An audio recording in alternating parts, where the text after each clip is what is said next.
viral wellness trend is raising red flags among doctors. We're talking about parasite cleanses promoted by social media influencers who are claiming that this will cure everything from bloating to fatigue. But medical experts say those claims are largely unfounded, and in some cases, they could even be dangerous. Joining us today to tell us more is Dr. Ulysses Wu, Chief Epidemiologist at Hartford Healthcare. Doctor, good morning. Good morning. Thank you for having me again. Thanks for joining us. Now, yes, we are seeing a lot of this on social media buzz talking about parasite cleanses. I guess, first of all, what is a parasite cleanse and how much of this is really fact versus fiction?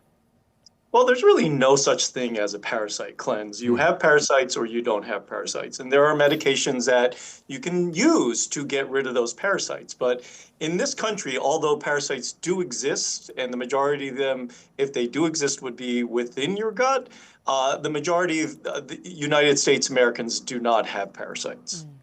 Okay, a lot of influencers out there claim that parasites are causing common issues like bloating and fatigue. Should people be at all concerned about any of that?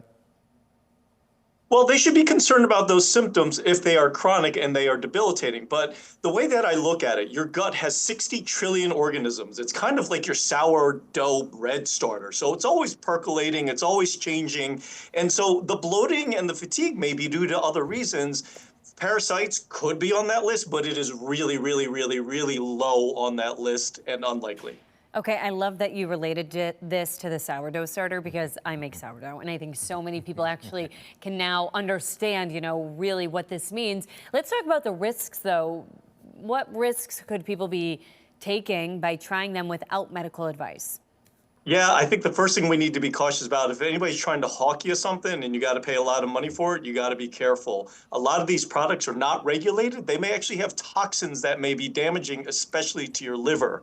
But if you do these cleanses or you do even rectal enemas, you're going to start running into things like electrolyte imbalances, diarrhea, malabsorption, nutrient deficiencies, things like that. So you have to be actually very careful with this.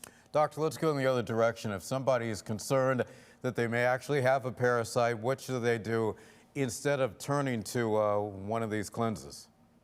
Yeah, I think the first thing is to diagnose. And the problem with these cleanses is the assumption that there is a one-size-fits-all treatment for all of these. So you kind of get diagnosed. If you do think you have parasites, if you get diagnosed, there's a different treatment for each of them. Very good. All right, doctor, thank you so much for your time. Very interesting. So I guess a big takeaway here is don't believe everything you see online. Definitely not. Thank you for your time. All right.